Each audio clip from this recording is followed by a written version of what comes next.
공부하는 친구들 안녕하십니까. 자, 우리 두 번째 수학 시간 되겠는데요. 여러분들 이번 시간에는 이제 수학 교과서 22쪽에서 23쪽까지 한번 진행을 해 보도록 하겠습니다.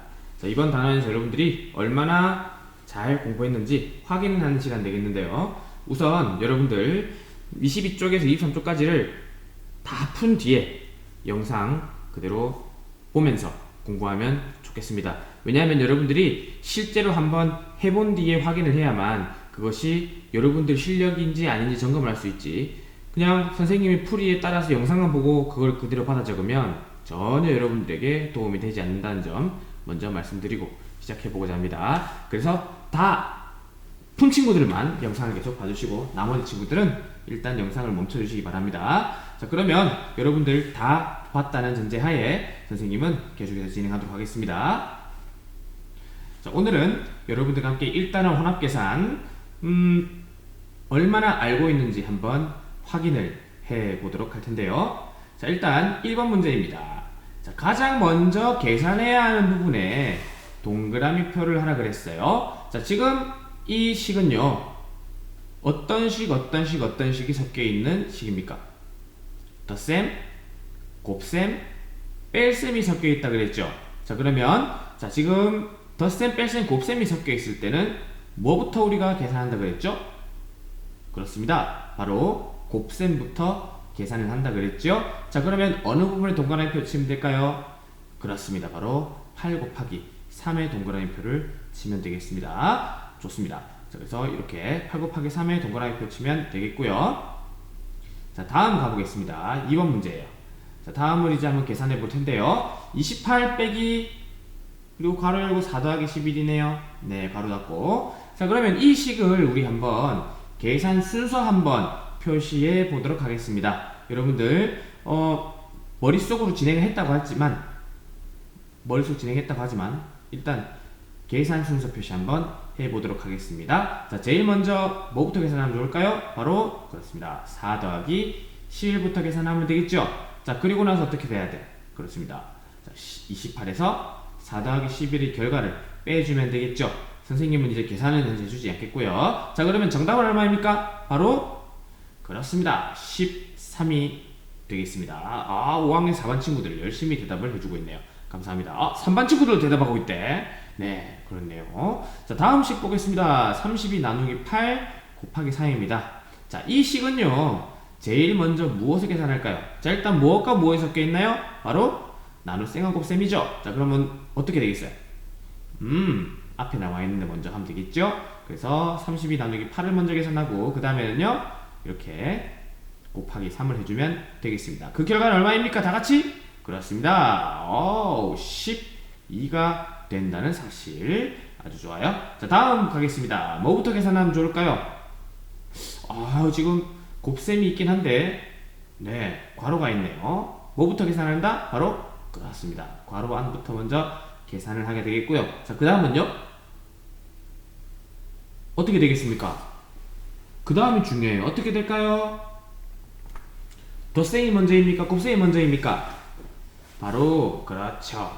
여러분들 공부 열심히 하고 있네. 바로 곱셈이 먼저입니다. 그리고 나서는 뭐 어떻게 해줘야 돼? 그 다음에는 덧셈을 해주면 되겠죠. 자, 그럼 그 결과 얼마입니까? 바로 좋습니다. 102네요. 자, 5학년 1, 2반 친구들 열심히 대답을 잘 해줬어요.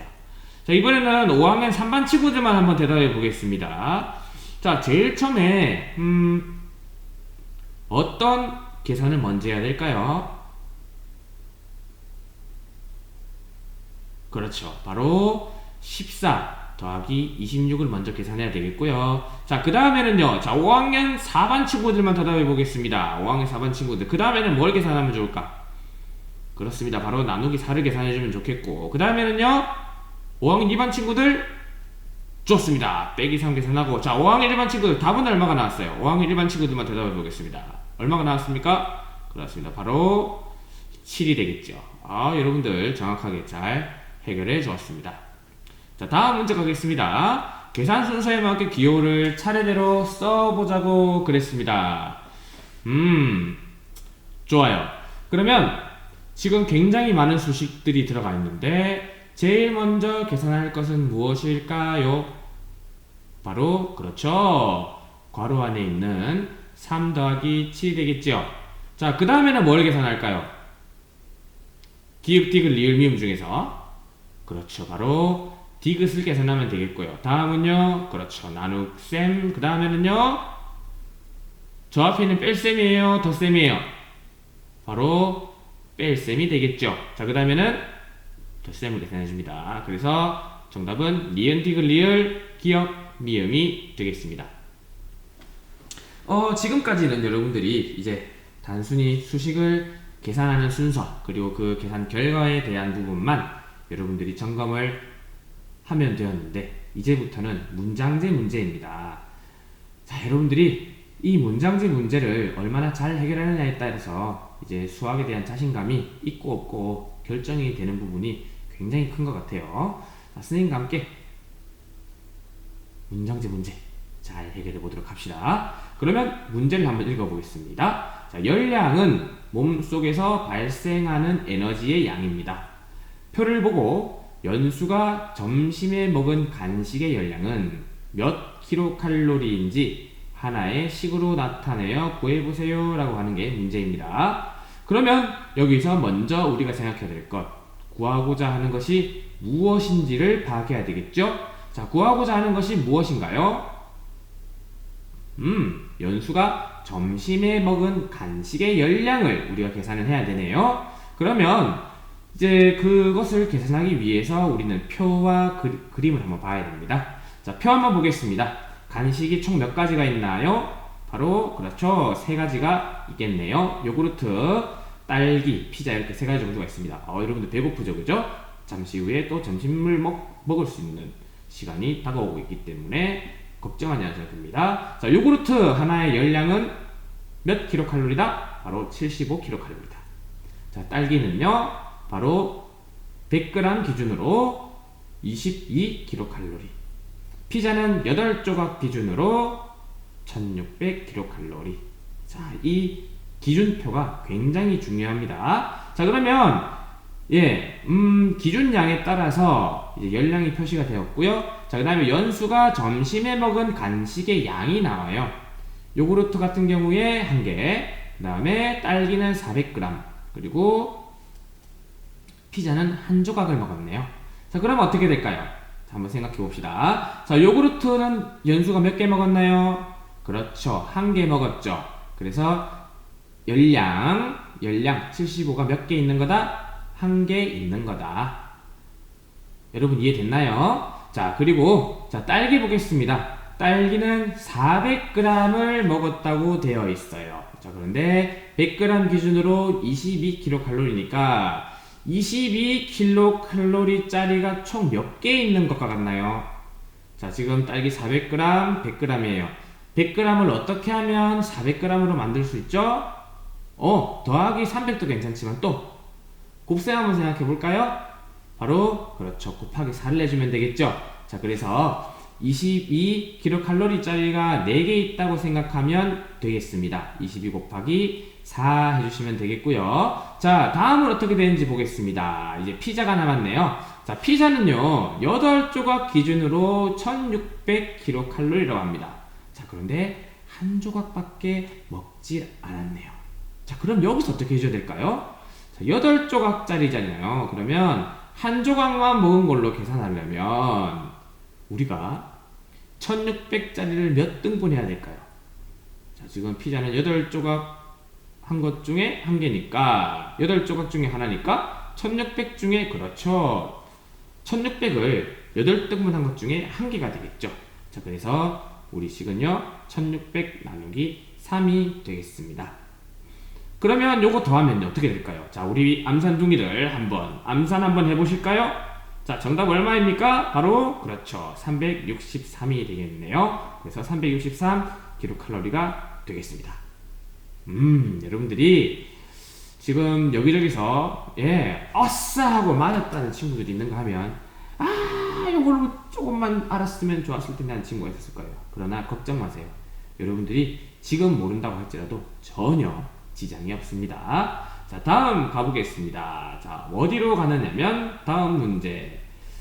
지혜는 12살이고 동생은 지혜보다 6살이 어리다고 합니다. 자, 아버지는 동생 나이의 7배보다 2살이 많다고 하는데요. 아버지의 나이는 몇 살인지 하나의 식으로 나타내어 구해보도록 하겠습니다. 자, 아버지의 나이를 구하는 것이 우리가 구해야 하는 것인데요. 자, 한번 보겠습니다. 아버지는 동생 나이의 7배보다 2살이 많대요. 그러면 동생 나이를 어떻게 구할지 보겠습니다. 동생 나이. 자, 동생 나이는 일단 보니까 지혜가 12살이고 동생은 지혜보다 6살이 어리다고 하네요. 자, 그러면 동생 나이 한 번에 6이라고 말하는 친구들이 있네요. 자, 그러면 그 6이 어떻게 나왔는지 그 과정을 한번 설명해 볼까요?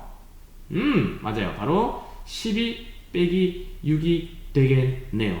그렇죠? 자, 그런데 이제 12 빼기 6 전체의 7배보다 2살이 많은 거니까 곱하기 7을 한 다음에 얼마를 내면 되겠어요? 바로 더하기 2를 내주면 되겠습니다. 그렇게 되면 그 결과 여러분들 계산할 수 있겠지요? 자, 답은요 44, 44살이 되겠네요. 자, 다음 문제 가보겠습니다. 자, 이제 마지막 문제가 오늘의 가장 고난도 문제라고 할 수가 있습니다. 자, 여러분들이 이 문제를 한번 잘 해결할 수 있다면 이번 단원에 거의 100점짜리 공부라고 할 수 있습니다. 수카드 1, 2, 6을 한 번씩만 사용하여 아래와 같이 식을 만들려고 합니다. 계산 결과가 가장 클 때와 가장 작을 때를 각각 구해보세요 하는 게 문제입니다. 자, 그러면 지금 여러분들이 요거 같은 경우에는 솔직히 말하면 한숨 나오는 친구들도 있을 거예요. 에휴, 계산도 어려운데 뭐 이런 것까지 하는 친구들이 있는데, 자, 이럴 때일수록 우리는 기본에 중심을 둬야 합니다. 자, 여러분들 한번 어떤 식으로 기본을 생각해야 되는지 그것을 한번 단계별로 선생님과 생각해 보지요. 자, 그러면 과연 어떻게 되는지 살펴보겠습니다. 자, 지금 네모가 총 3개가 있네요. 1, 2, 6을 한 번씩만 사용한다 그랬습니다. 그럼 여러분들이 할 수 있는 방법은 딱 있어요. 뭐냐? 직접 숫자 다 넣어가지고 계산하는 거. 괜찮습니다. 네, 괜찮아요. 자, 그런데 그렇게 계산하면은 결국에는 시간이 많이 걸리는 문제점이 있으니까 우리가 한번 추론을 통해서 풀어보도록 하겠습니다. 그러면 우리 여기 박스에 있는 식을 한번 생각해 볼게요. 자, 제일 처음에 우리가 어느 부분 계산하면 좋을까요? 그렇죠. 여기 있는 네모 2개의 계산 결과가 되겠죠. 자, 그러고 나서 어떻게 될까요? 바로 24 나누기 이 계산의 결과가 되겠죠. 자, 요거를 한번 생각해 보는 겁니다. 자, 그러면 24 나누기 어떤 수가 값이 커지는 경우와 작아지는 경우가 생길 텐데요. 자, 이런 경우를 생각해 보는 거야. 자, 그러면 동그라미 친 부분 24 나누기 어떤 수. 자, 이 두 수의 계산 결과가 어떤 수예요? 자, 이 동그라미 친 부분의 크기가 커야 할지 작아야 할지에 대해서 우리가 한번 고민 지점이 생길 겁니다. 고민 지점이 생길 거야. 자, 그러면 이 고민 지점, 이렇게 고민 지점이 생겼을 때 우리는 어떻게 하면 좋을지 살펴보겠습니다. 한번 생각을 해보는 거야. 무엇이 더 클까? 자, 이 계산 결과가 크면 24 나누기 어떤 수의 결과가 클까? 아니면 이 네모 계산의 결과가 작을 때 이 박스 안에 있는, 즉 빨간색 박스 안에 내용에 있는 결과가 클까? 한번 생각을 해보는 거예요. 자, 24 나누기 2가 있을 거고 24 나누기 6이 있는 경우가 있다고 칩시다. 자, 그러면 계산 결과는 어디가 더 클까요? 그렇죠. 바로 24 나누기 2가 되겠죠. 자, 여러분들이 이렇게 구체적인 수를 주어지면 여러분들 잘 계산합니다. 자, 그런데 문제는 바로 이렇게 구체적인 수가 아니라 우리가 생각을 해야 되는 부분에서 여러분들이 이제 한 발 더 나아가지 못한 친구들이 있어서 그 부분이 좀 안타까운 부분이 되겠는데요. 하지만 선생님과 함께라면 잘 헤쳐나갈 수 있겠습니다. 그럼 화살표 그래서 한번 살펴볼게요. 자, 24 나누기 네모 곱하기 네모. 자, 이 결과인데요. 더하기 네모 하겠습니다. 자, 그러면 동그라미 친 부분 크기가 가장 일단 한번 작게 만들어 보도록 하겠습니다. 작게 만들면 어떻게 될까요? 짜잔, 1 되겠습니까? 1 한번 쓰고 또 뭘 쓸 수 있어요? 이제 뭐가 남았어요? 2하고 6이 남았죠? 그러면 1에다가 2를 곱한 게 작아요? 6을 곱한 게 작아요? 그렇습니다. 바로 2를 곱한 게 작겠죠. 자, 그러면 나머지 칸에는 6이 들어갈 거고요. 자, 이번에는요, 한번, 이 빨강색 네모 박스 안에 있는 수를 가장 한번 작게 만들어 보도록 하겠습니다. 자, 그러면 어떻게 될지 한번 생각해 볼게요. 자, 우리가 생각해 보겠습니다. 1을 곱해봤고, 자, 2 한번 썼나요? 쓸 수 있나요? 그렇죠. 2 한번 써보겠습니다. 자, 그 다음에는 어떤 수가 있어? 1하고 6이 남았죠? 어떻게 될까요? 바로, 그렇습니다. 6을 쓰면 되겠네요. 6을 쓰면. 어허! 그리고 나머지는 뭐가 남았어? 1이 남았죠? 자, 그러면 그 계산 결과는 어떻게 되겠습니까? 얘 같은 경우는, 24에서 2를 나누고, 거기에서 6을 더하고, 여기서는요, 24에서 11을 나누고, 1을 더하면 되겠네요. 자, 그러면 그 결과 한번 살펴보겠습니다. 자, 가장 계산기가 클 때는 얼마이다? 바로 그렇습니다. 18이 되겠고요. 요거 아닙니다. 가장 작을 때는요, 뭡니까? 3이 되겠습니다. 이 부분 여러분들과 함께 수학적인 추론을 통해서 한번 생각을 해봤습니다. 여러분들 각자가 가지고 있는 풀이 방식이 여러 가지가 있겠지만 혹시 다르다면 선생님의 풀이 방식도 한번 메모를 해두면 좋을 것 같네요. 자, 그러면 여러분들 이제는 1단원과 관련해서는 일단 이 정도에서 정리를 하도록 하겠습니다. 자, 여러분들 연휴가 있죠? 연휴 동안 몸 건강하게 잘 지내다가 또 온라인 수업으로 만나도록 하겠습니다. 자, 여러분 안녕.